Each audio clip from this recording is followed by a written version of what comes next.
Listen, I want to talk to you tonight about wokeism, not because I like it, but because I hate it. And and I think it's having a massively deleterious effect on our culture. It's found its way into almost every nook and cranny of our civilization now. One of our major political parties is largely organized now, it seems to me, to support wokeism. But I think it's very important, everybody, if we stand against it as I do, that we do so in a sophisticated way. And to recognize that wokeism is not a ephemeral phenomenon that came out of the summer of 2020. Wokeism has a long and easily recognizable, it seems to me, intellectual pedigree. And the more clearly we grasp that, the more creatively we'll be able to engage it. I'm going to begin not so much with a definition, but a description. Wokeism, I would say, is a popularization of critical theory.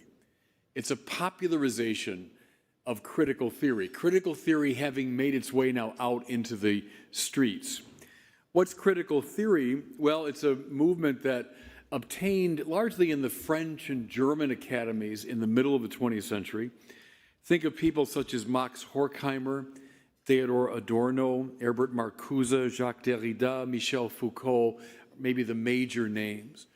But critical theory found its way in the late 60s and 70s into the American Academy. I just finished a biography of René Girard, and Girard himself, though I think would be an opponent of wokeism, but he was involved in organizing a conference at Johns Hopkins in the late 60s, where Derrida came over for the first time to these shores. And he said it was the moment when French structuralism and postmodernism made its way into the American Academy. Well, there it gestated, it seems to me, for several decades, and then broke out as a kind of bacillus into the wider bloodstream of the society, indeed in that summer of 2020. So what I'm going to try to do tonight, in just very brief compass, is lay out some of the features of critical theory, which has now expressed itself as wokeism, and then just to suggest how Catholic social theory stands dramatically athwart the assumptions behind wokeism. Okay? So here's the first quality, I think, of critical theory. What I will call a radicalization of the modern sense of the self. A radicalization of the modern sense of the self. Now, as you know, the two probably major figures in the emergence of typically modern philosophy would be René Descartes and Immanuel Kant. I've told my students over the years, if you want to see the place where modernity was born, you can find it. It's in the German city of Ulm. Because Descartes was wandering around with the French army, and he slipped off. He was searching for the foundations of philosophy. And he said he retreated to a heated room in the city of Ulm. And there he came up with the famous cogito ergo sum, right? I can doubt everything. I can doubt the received tradition. I can doubt religion. I can doubt even sense experience. But the one thing I can't possibly doubt is that I'm doubting. Hence, cogito ergo sum, I think, therefore I am. Now, notice the move, though, that Descartes makes here, is he compels the objective to come before the bar of the subjective for adjudication. Because now the cogito reigns supreme as the arbiter of truth. Also on this basis, he distinguishes between what he calls res extense, extended things out there, and then res cogitantes, thinking things in here. The radical division between body and soul is bequeathed to modernity as a typical anthropology. Now, the second figure, Immanuel Kant, you see it famously in his critique of pure reason when the classical metaphysical categories of time and space and identity and substance are not out there in the world. They're already in here as a priori structures of the mind, right? So we project these realities onto the world. Same thing in Kant's moral theory. Remember, he says the only thing that can be called good without qualification is a good will.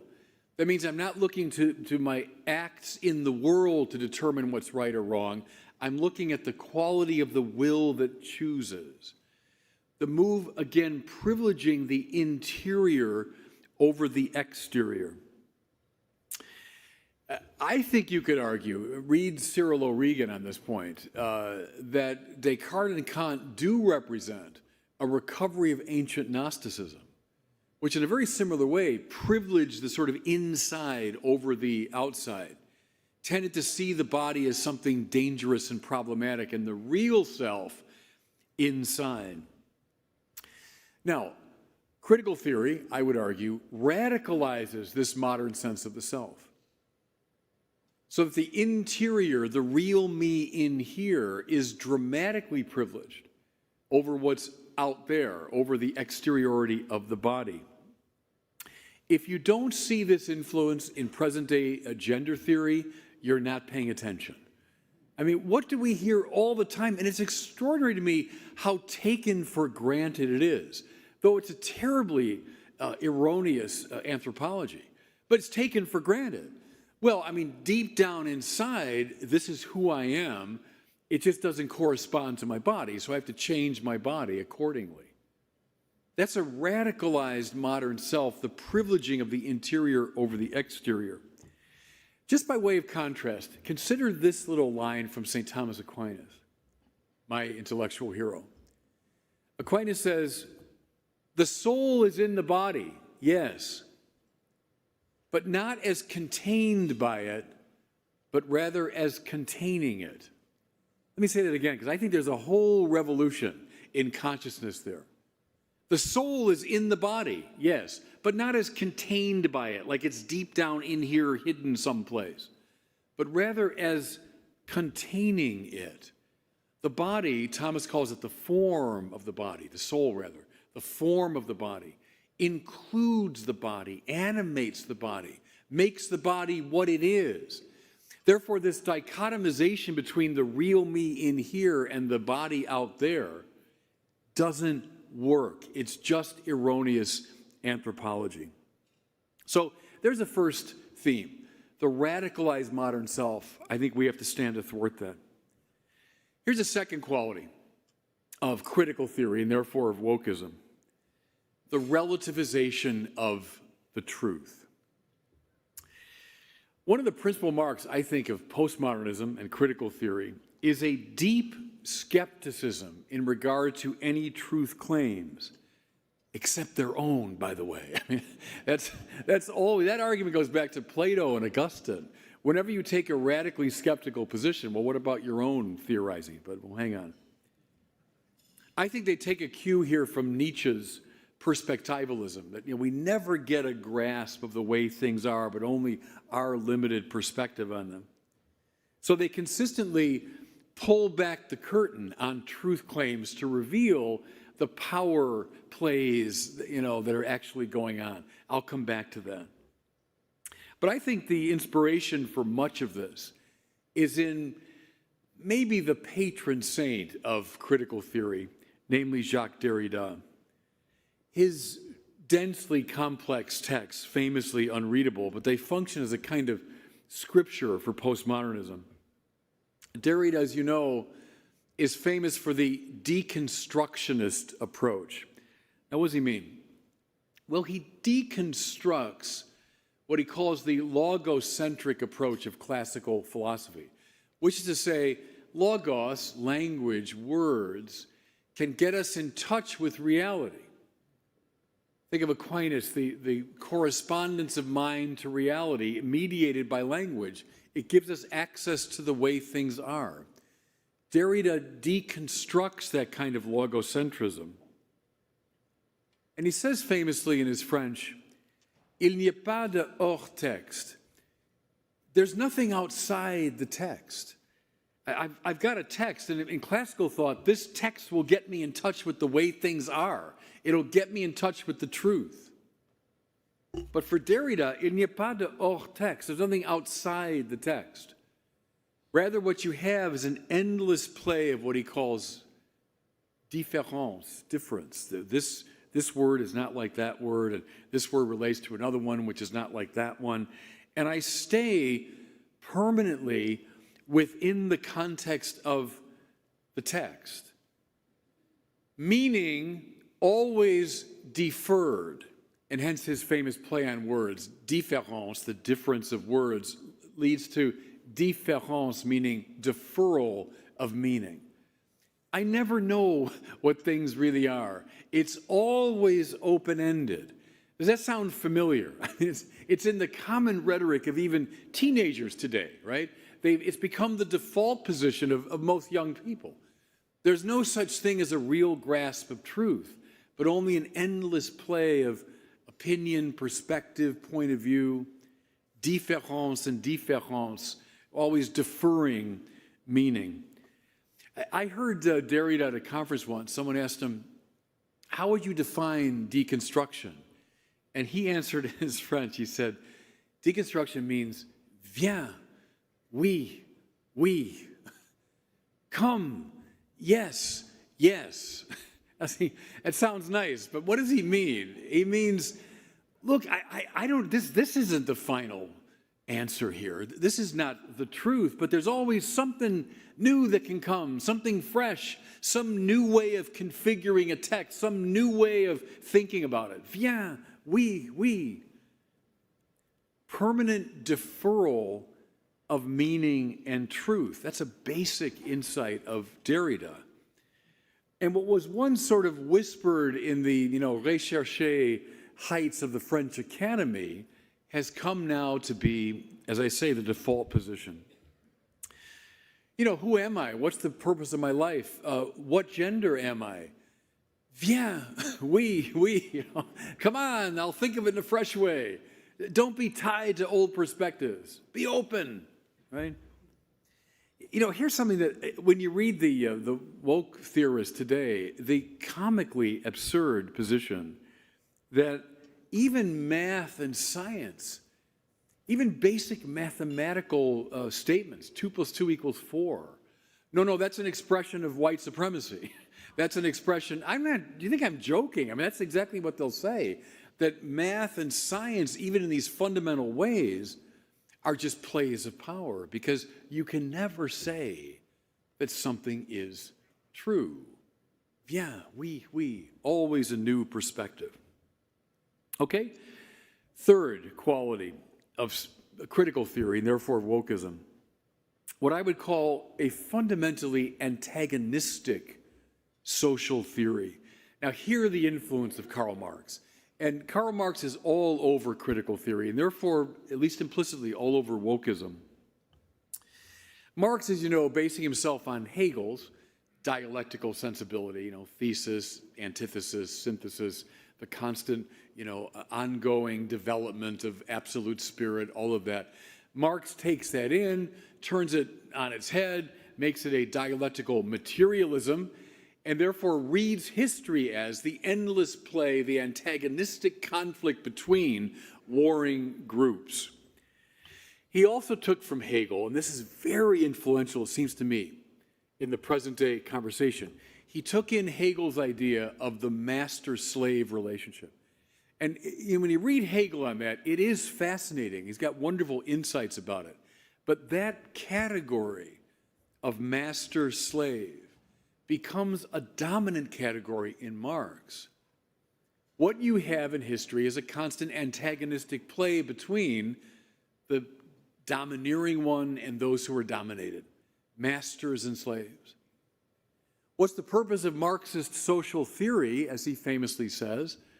Philosophers have so far only interpreted the world in various ways. The point is to change it. So the purpose of Marxist philosophy is to foment a class struggle, foment the rebellion of the slaves against the masters to bring about the communist revolution.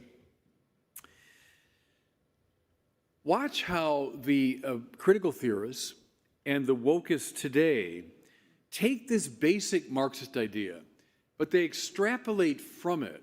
So it's not restricted to the economic oppressors and oppressed, but all sorts of other forms of masters and slaves. So we talk about colonial oppression, sexual oppression, racial oppression, gender oppression, etc. But the same dynamic holds, that we have a master-slave, oppressor-oppressed binary. Speaking of binaries, again, the influence of Jacques Derrida. In Derrida's analysis of language, he says that there are basic binaries within our linguistic system, and our sense of meaning often comes from how we play these binaries off one another. What does he mean? Well, male, female, straight, queer, Western, non-Western, civilized, uncivilized, white, black, etc.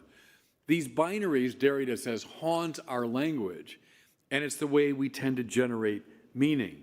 So he says, for example, male, straight, civilized, and white tends to rule over female, queer, non-Western, and uncivilized.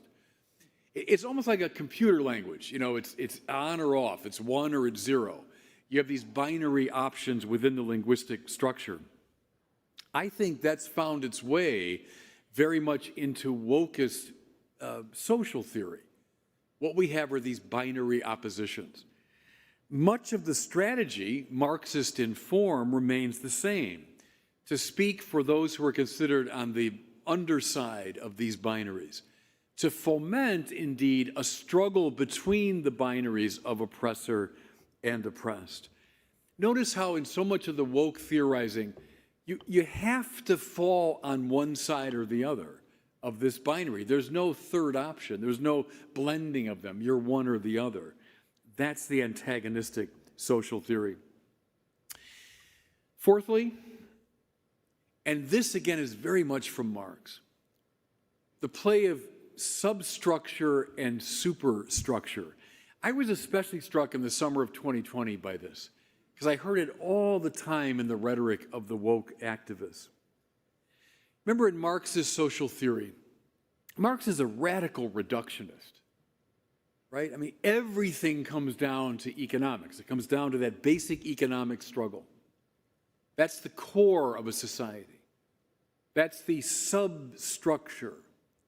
And then around it, Karl Marx said, there emerges this massively complex superstructure whose sole purpose is to protect and defend the substructure.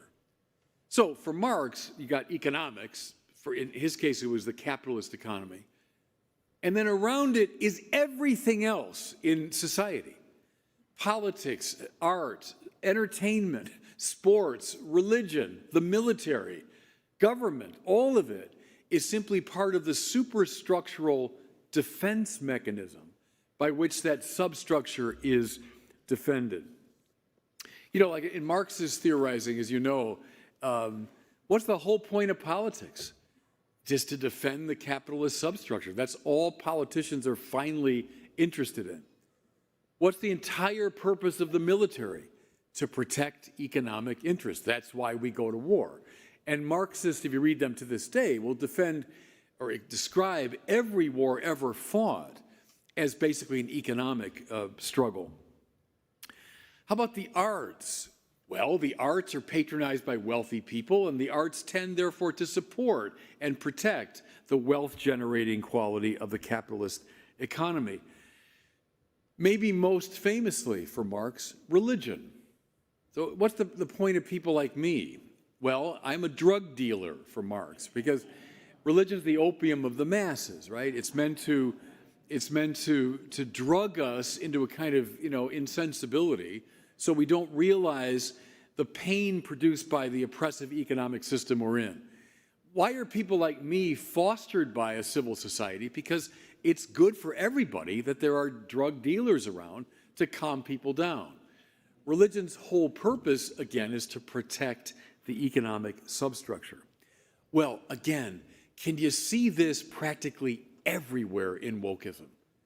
The conviction that, now again, choose your form of oppression, whatever your theory is, whether it's gender oppression, it's colonialism, it's slavery, that's what stands at the heart of the civil society. And everything else exists simply for the sake of protecting it. You know, a good example of this is the 1619 Project, right?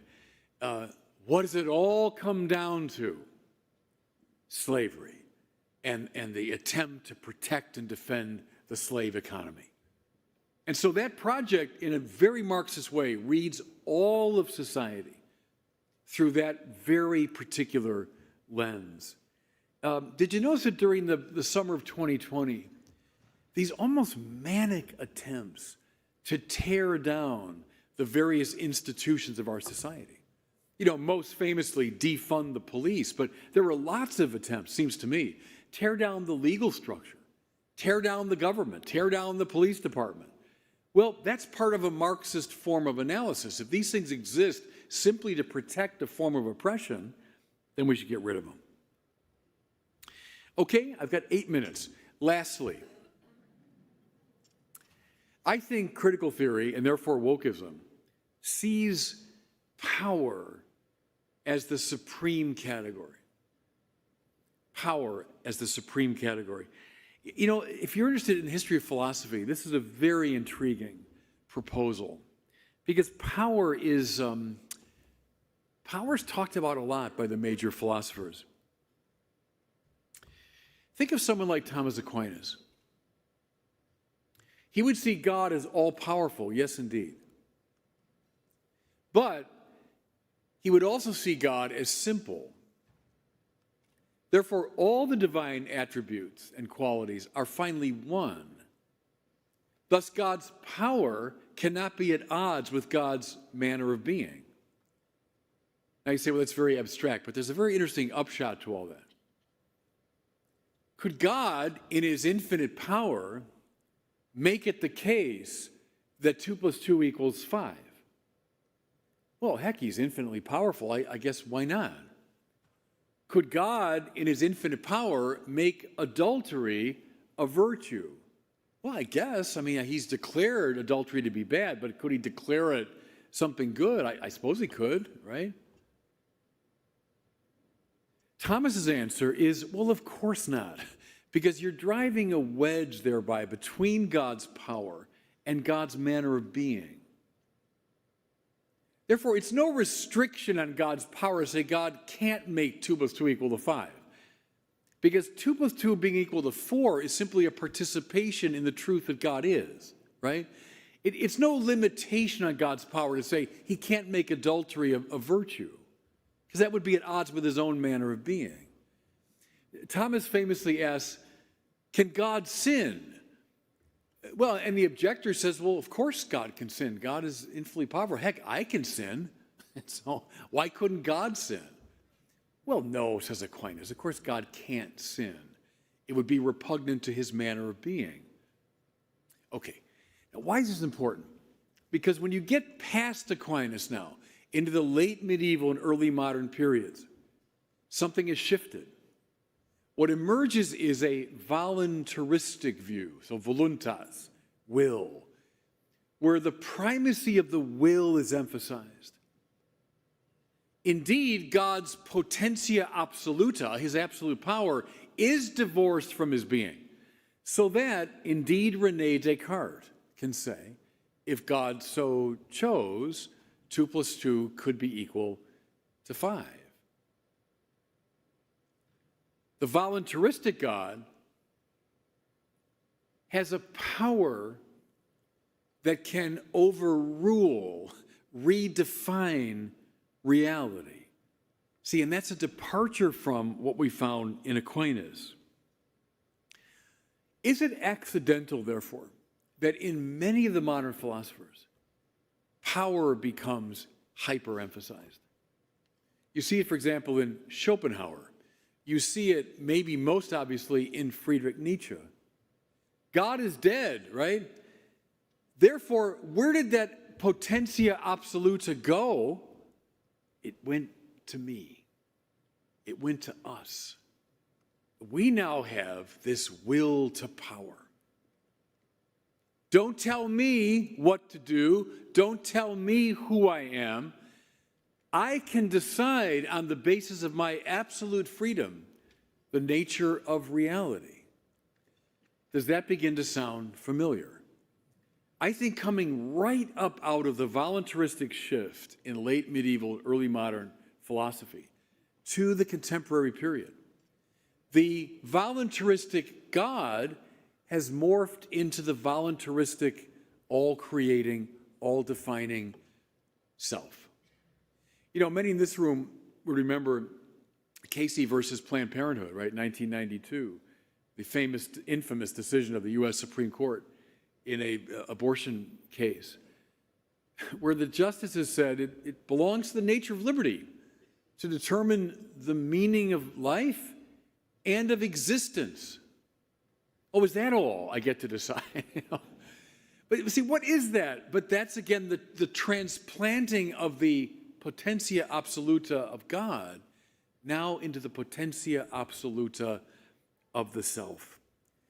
Now, along with Derrida, I would say the most influential of these critical theorists is Michel Foucault.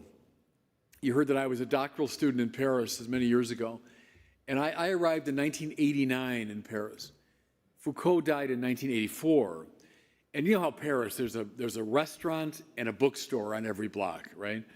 And as you walk around Paris in those days, looking out from the window of every bookstore was the sort of owlish visage of Michel Foucault. I mean, he was the dominant philosophical figure. What stands at the heart of his philosophy? All these claims to truth and to goodness and to value, you know, these are objectively the case, forget it. That's powerful people using language and coercion to hang on to their power. There's nothing objectively right or wrong about any of that. It's all finally about power. Listen to the wokest theorists today. It's Michel Foucault for the masses, right? Anyone, like people in this room who would say, no, I think that's objectively true, or I think that's objectively the morally right thing to do. No. I'm just going to pull back the curtain on that to show the plays of power. The capacity for self-invention, rampant. Games of power, everywhere. That's one of the marks of wokeism. Okay? So, having just sketched those little moves, can I just say in conclusion a quick word about Catholic social teaching? Our social teaching in the Catholic Church would indeed say that each individual person is a subject of infinite dignity, but not the creator of value. See, I think everybody, that is supremely dangerous talk. When we say, along with this sort of critical theory stuff, that the sovereign self invents value, we are on a very short road to a moral chaos. Rather, we would say, at the heart of our social theory ought to be love. What's love? Thomas Aquinas said, not a feeling. Love is an act of the will. It's to will the good of the other. If that's true, then I can't love anyone unless I have a keen sense of what is objectively good. If I'm inventing value, I got my value, you got your value, and let's just vaguely tolerate each other, then we can't love each other, because love has to display itself, as it were, against the background of a hierarchy of objective value. Otherwise, I don't know what I should will for you. Catholic social theory, seems to me, stands athwart the value-generating self and stands in favor of a hierarchy of objective value, both epistemic and moral.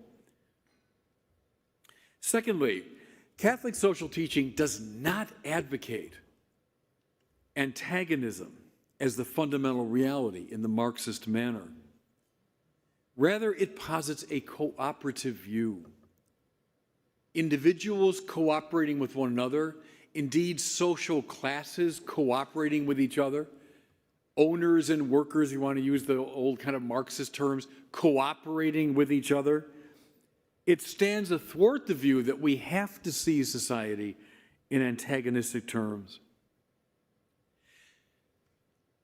Also, Catholic social theory stands against the Marxist substructure, superstructure reading, seeing it as hopelessly simplistic and dangerous. Dangerous because it sees everything other than the substructure as a problem that has to be unmasked or undone.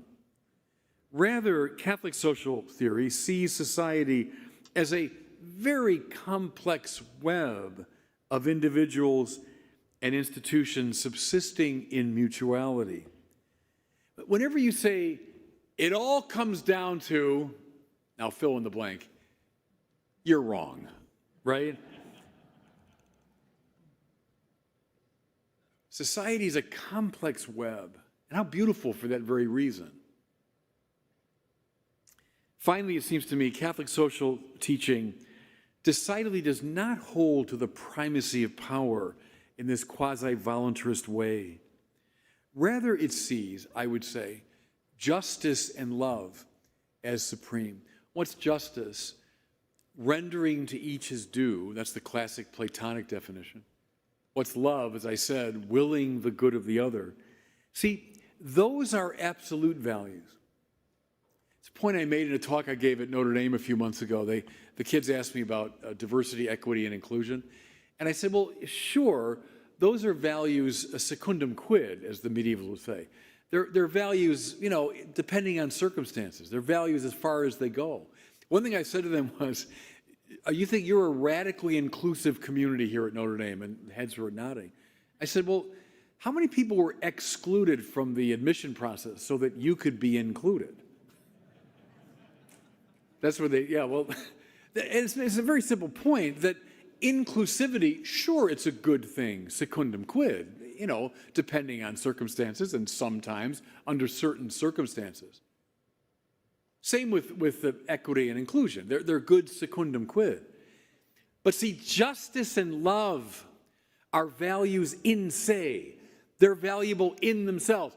And the way to test that, could you ever imagine it would be right to do something unjust? Well, no, of course not. Would it ever be right not to be loving? Well, no, of course not. Because those are absolute values. I think everybody, I'll close with this, that's the reason why we should stand against the diversity, equity, inclusion, because it's like liberté, égalité, fraternité, right? It's like the triplet that came out of the French Revolution. Those two were values secundum quid. When you try to make secondary values primary values, you lead your nation by a short route to chaos. What we ought to cling to are those values that are in se good, like justice and love. Okay, that's the end of my little sketch. I hope it gave you, thank you.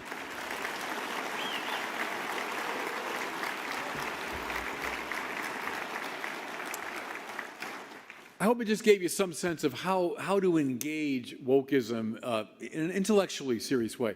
Mind you, they don't want to do that because they want to put it onto very emotional grounds. But I think it's very important for us to know where this system of thought came from. Listen, thank you again, everybody. Delightful to be with you tonight. Thanks.